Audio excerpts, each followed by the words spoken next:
Hello, how are you?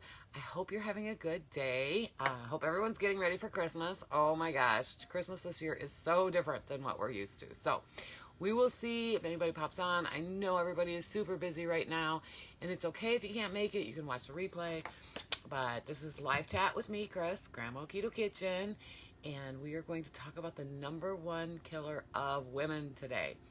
And it's not what you think it is. Well, it might be what you think it is, but most people think it's one thing and it's really something else. So we'll wait and see if anybody pops on, and then I can say hi to them, and then we can get started, or otherwise I'll just get started. So, I do have somebody coming on. Thank you. Oh, hey, Mary, how are you? Thank you so much for posting that the other day. Oh my gosh, I know you inspired other women. I got lots of messages saying, oh my gosh, tell me more. Hey, Tina, I'm glad you get to see your husband. I am so glad about that. It stinks you're not going to get to see anyone else. Hey, Bridget, you're working. Are you having lunch? May have to, oh, you mean they're going to actually make you work? Oh my gosh, that is so rude. It's the day before the holidays. That is so rude. I think you should get a raise today if you have to work double time. You should get double time the day before the holiday, double time the day after. Triple time the day after the holiday. What can I say? So anyway, Mary, you inspired so many women. I had a lot of people messaging me saying, oh my gosh, I need to tell you what my dream always was. And they didn't put it in the group, but they messaged me. And so, Mary, that was awesome. Thank you so much for putting that in there. Tina, and I'm really glad you're driving and listening. Awesome. You don't get to see my funny hair. You know what happens when you're on these Facebook Lives? So like every little strand of hair that pokes up, and I have really thick hair and real curly hair. And this is not a perm. I actually work really hard to get my curls down. And so every time when I start Facebook Live, I see these strands of hair just kind of standing up. The other day, I noticed I look like, remember Alfalfa where he had the curl? I had that action going on. So now I run into the bathroom real quick and I coat on the hairspray to get it laid out. So anyway, we're going to talk about the number one killer of women. Most people think it's breast cancer because we hear about that so often. And my sister-in-law has breast cancer, and she's had her surgery, and she's going into radiation, and she's in this group. And we hear about breast cancer all the time and breast cancer awareness. But what we don't hear about is this. It's actually heart disease. Heart disease. We die of heart disease. Number one killer of women over 50 is heart disease. So over the next so many Facebook Lives, I'm going to start hitting one topic at a time for women over 50 and health concerns and things that happen to our bodies that, we can do things about, because I think it's really important. We're working so hard to not only on our physical health, as far as weight loss, but we're working so hard on getting healthy for exercise, and we're working on the mental part of it too. And I think we need to know specific areas that we need to look for and monitor. So today we're going to talk about the number one killer of women. It is heart disease. I don't know why we think of it mostly for men, but it is for women too. Now, I put my glasses on because I do have notes on this one. This is pretty, not technical necessarily, but things that I can't just rattle off. So here we go. And sorry, you can see the little light ring in my eyes. I'm sorry about that. Okay, so for most women, they think it's breast cancer, but it's not. It's heart disease. And it's causing 1 in 3 deaths each year. So for each woman over 50 years old, one of them died from heart disease. Now, the other 2 can be from various issues, car accidents, what have you. But 1 in 3 deaths every year for women over 50 is caused by heart disease. And that's pretty scary, right? That is really scary. Yet just 1 in 5 Americans believe that heart disease is the greatest risk to them. Only 1 in 5. Now, I think a lot of us believe it is because we know we've done damage to our hearts by our body and the way we ate and the way we didn't exercise and that kind of stuff. So I think maybe we're a little more aware of that, but I was not aware of that statistic at all. So 1 in 5 women are only 1 in 5 women believe that they're at risk for heart disease. And that's crazy. We need to educate ourselves on these things. So I have all my notes here. Now, I do want to talk about, because men, my husband has actually had, hey Sherry, how are you? I'm glad you're here. Thank you. My husband's had 3 heart attacks, and each one of them were very different in symptoms. Very different in symptoms. He has 12 stents. He's had 3 heart attacks. First one was truly the chest pain, the arm pain. The second one, those cartoons where you see like sweat just rolling off one of the cartoon characters, the old cartoons that we used to watch that we thought were good and apparently aren't good anymore. That's what happened to my husband. We were out for a ride, and he said, you got it so hot in this car. And I'm like, I do not. It's not hot. I'm sweating. And I'm like, it's not hot. Put down the windows. And he's getting all grumpy. And I'm like, are you okay? And we happened to be driving by this small town hospital. And we went in, and then he went a full-blown heart attack. And he actually died on the table. They brought him back. And then he had another one since then. But that one, he just said he felt weird. He didn't know what it was. He just felt weird. So we went, I drove him to the hospital. I didn't know. And he was having a heart attack. And so they had to go in, emergency go in. They didn't even do x-rays, nothing on him. They just took him right to surgery, and they put in 4 more stents. So, so men have it very different, but women have different symptoms. So I want to talk about the symptoms first. And I wrote them down here. So for women, they're more likely to experience shortness of breath. And that's like, not necessarily when you're doing something, but just all of a sudden you just can't catch your breath. It could also be when you're doing something, when you're active, but it could just very well be all of a sudden you just can't catch your breath. And that's kind of a weird symptom, right? But it is. And nauseousness. So if you're nauseous for no apparent reason, not because for me, when I eat sugar substitutes, I get nauseous, and not because you ate a sugar treat and your body's not used to it anymore, so you kind of get sick to your stomach, but random nauseousness. Just all of a sudden you're nauseous. You're like, whoa, what? That's a symptom. Believe it or not, that's a symptom.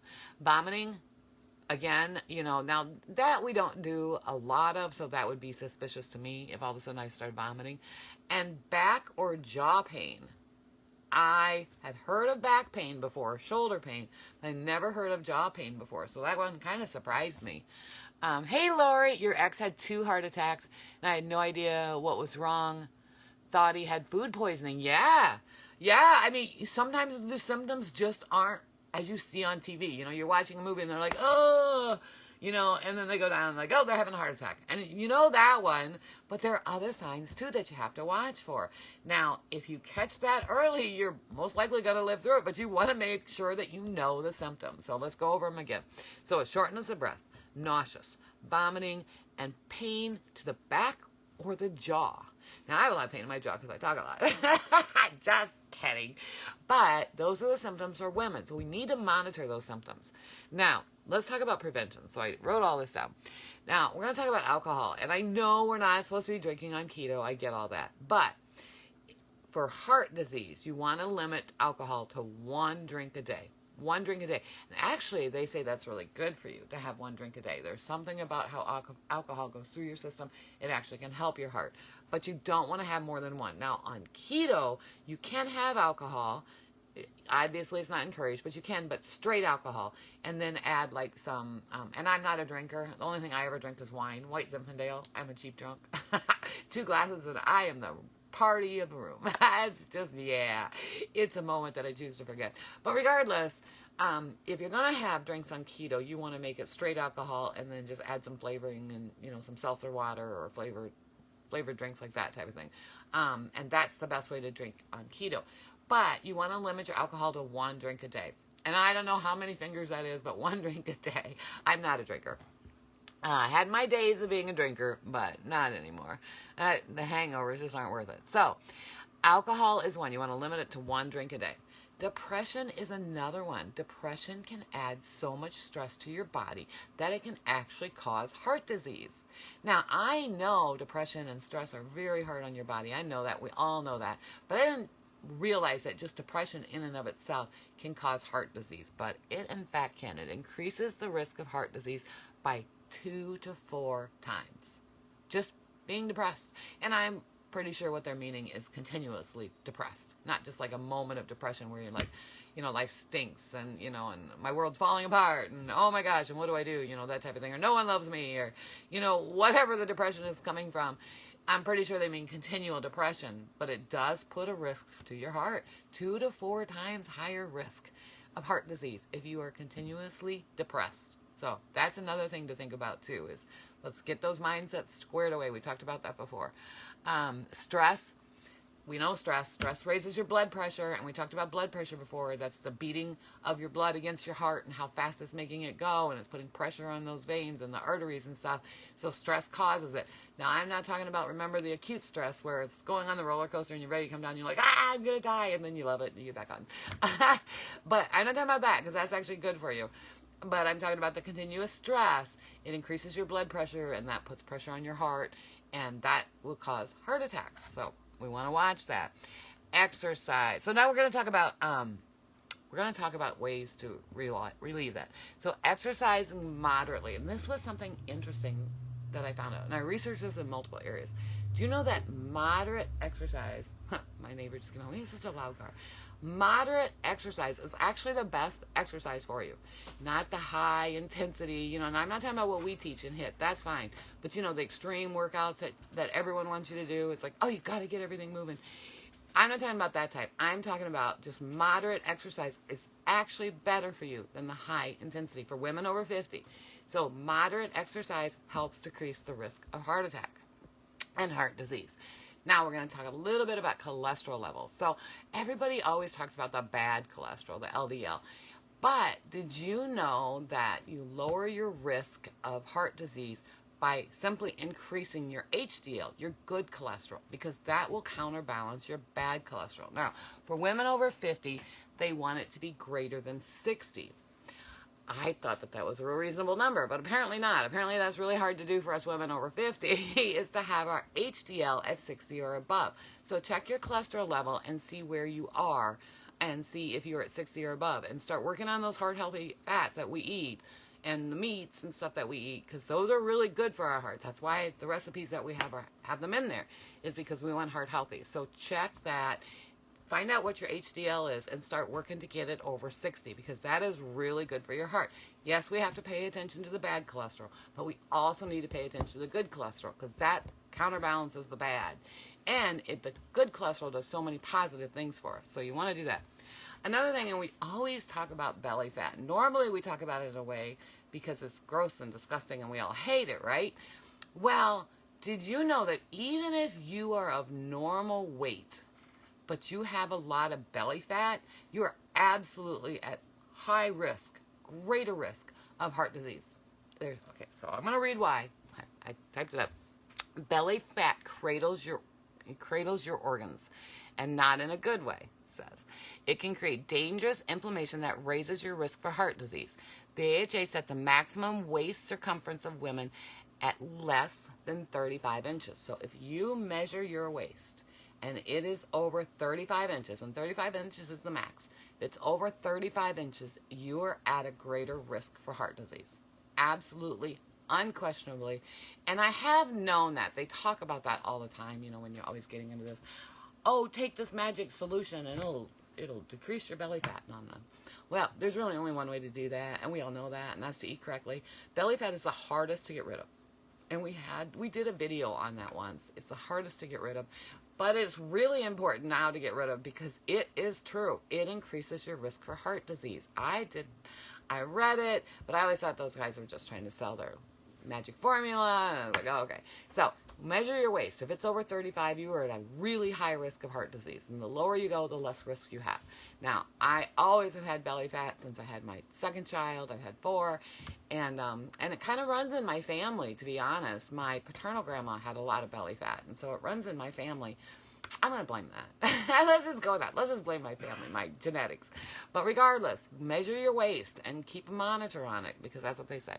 Okay, sleep is another one. If you are not getting, and I am not one to preach on this, if you are not getting 7 to 8 hours of sleep a night, that puts you at a greater risk for heart disease. It does, because you're not giving your body the adequate sleep and rest that it needs to regenerate and rejuvenate all of your functions of your body. Remember, we have one body, many parts, and sleep restores many of those parts. So if you're not getting 7 to 8 hours of sleep per night, solid sleep, then you are at a greater risk for heart attack. So you need to find a way, and we did another video on sleep before, so go back to the Facebook Lives, and I'm not going to get into all that again, but go back to those, because we need to find a way to sleep more, and I am number 1 on that. I am so bad about my sleep pattern. It's terrible. And we all know, you guys all know I take naps in the afternoon. I have to, and it doesn't affect my sleep at night. I don't sleep any better or any worse if I take a nap or I don't take a nap. So it is what it is. So I really have to figure out a way to work on that. Now, so if you're not clocking the 7 to 8, so let's go back to it. So we have to know the symptoms. But the biggest thing we need to know is we need to get our good cholesterol up, and we need to get our stress down. We need to get our depression under control, and we need to get our good cholesterol, I think I said that, good cholesterol up. watch that waistline because that's really important. So I will, when I post this live, I'll actually write some comments in there as well. And so that way I'll edit it and add some comments. So that way you can do a quick look at it, and that way you'll know, because it's extremely important. It really is. Number one killer of women. What's your thought on taking melatonin for sleep? You know, Bridget, I am probably the worst person in the world to ask about taking pills. I do not like taking pills. Having said that, though, I think that as long as it's not addictive, and that would be the one thing that I would be concerned about. Is that one addictive, Bridget? Do you know? Have you taken that before? I know there are people in our group that do take sleeping pills. So as long as it's not addictive, check with your doctor. As long as it's not addictive and it will help you sleep. In fact, if that's not addictive and Bridget, you take it and you don't have any side effects from it, I might try and take it because I need to find a way to sleep more. I really do. It's just crazy how little I sleep. And so, but I do believe if it's not addictive and it does help you sleep, then whatever the side effects, negative side effects may be, it may be the right thing to do because our bodies need that healing time. That we absolutely have to have that healing time. I don't, but my husband does. Is it addictive? Do you know? I would really be interested. I know a lot of them aren't addictive anymore. A lot of them were for a long time. They just like to pump us full of all kinds of narcotics. And then we get addicted to them. And hey, they had a customer for life. I don't believe I'm being a customer for life. I would say, Bridget, if that is not addictive and it helps him sleep, then I think it... Okay, good. Then I would take it. I would absolutely take it. And I might try it. I'm going to look on my comments later and write it down and look it up because I really need to find a way to sleep better. The neighbors started their car at 1 o'clock this morning and they let it warm up for 45 minutes. It's got a really loud muffler, really loud. And so guess who was awake? That'd be me. I'm like, oh my gosh. So I get out of bed so I don't toss and turn too much. And then I go put my NCIS show on my phone and try and go back to sleep a little bit. But it disrupts your sleep pattern. So yeah, Bridget, I would take that. I'll look that up and I'll post about that because I know there's a lot of us in here that have sleep problems. A lot of us. So I'm going to look up the brand you talked about. Does he do well on that, Bridget? Do you know? I mean, can he sleep 7 to 8 hours straight with that? I'm asking for me personally. Because I could really use that. I know a lot of women in here could really use that. So let's go over it again. So the symptoms. Let me get my little list going here so I don't miss any. Shortness of breath, nauseous, vomiting, and back or jaw pain. The jaw pain kind of surprised me. I didn't know that at all. So the prevention is limit your alcohol to 1 a day. Get rid of that depression. Work on that depression. Very important. Lower that stress. Very important. Sleep 7 to 8 hours a night. Get moderate exercise. Yes, he sleeps well when he takes it. Awesome. Okay, Bridget, I'm going to try it. You try it. You sleep. If you have a hard time sleeping, you try it. I'll try it. Let's see, and then we'll report back to the group, okay? Because if I can sleep 7 or 8 hours a night on that, anyone can. I promise you. Anyone can. I just don't sleep very well. Bladder wakes me up, and then I'm done. So stress, moderate exercise, and I love that, moderate. So what we do in here with Zumba and HIIT is perfect. That is considered moderate exercise. If you do those twice a week, you are golden. Each of them twice a week. So that's 4 times a week. You are golden. It's not addicting and helps keep you asleep. Then you take that too, Tina. I'm going to try it because I really would like to sleep more than 3 or 4 hours. That would be really awesome. Measure your waist. Make sure it's 35 inches or less. If it's not, we need to do some belly exercises. We need to get rid of those fat. Eating alone is not going to get rid of your belly fat. It has to come to exercise. The same with loose skin. See, I've got tons of it. Exercise, eating alone or less eating is not going to reduce the belly fat significantly. You're going to have to do some exercises to work on the belly fat and the loose skin. That's all there is to it. But we have 2 awesome personal trainers, so we have no problem with that. And sleep. So that's about it for today. We're going to do this now on every live for probably a good couple weeks because I really want to hit the issues that affect women over 50 and what we can do about it. But this one was a big one, and I think it's important. Do not take more than 3 milligrams. Oh, okay. Is that what the bottle says? All right, well, we'll have to I'm going to get that, though. I'm going to try it because I really could use more sleep. I wouldn't be walking around like a zombie half the time. I have lots of energy from keto. Thank you, keto. More energy than I've had in probably 20 years. But man, come afternoon, my eyes just go and I am done. And there is just nothing that's going to stop me from taking a nap. Just almost nothing will stop me from taking a nap because I have to. And again, I have thought it before on not taking a nap, and I don't take long naps. I take power naps. But it just gives me that refresher. And but I don't sleep any better or any worse if I take a nap or don't take a nap. So I really need to. That's one of my big things. I have my cholesterol under control now. Yes, thank goodness. I don't know if you guys know it, if you've read it before, I've talked about it, but I was at 498. 498. Yes, my doctor was freaking out. And I had all this heart disease stuff going on. And basically she said, if one little piece of that, yuck pops off, you're dead. And like, oh, thank you so much. It was not nice. And I have it down to 167 now. And I don't know what my HDL is. So I'm going to look it up when I get off here. I'm going to look it up and see what I have for HDL. I don't know if it's over 60 yet. I don't know if I can ever get it over 60, but I was happy. Hey, Linda, how are you? How's your day going? So anyway, that's it for today. Every live, though, for the next few weeks, we are going to talk about health for women over 50, what to watch for, what to fix, and how to monitor it. But heart disease is the #1 killer of women. So make sure you do that exercise. Make sure you take care of that depression. Make sure you lower your stress level. Get your sleep. I'm not one to talk. Only drink 1 alcohol drink a day. If you're on keto, make it straight alcohol. No mixes, no nothing, no beer, no wine. There is that one wine that someone posted that's kind of a keto wine, but it's still good.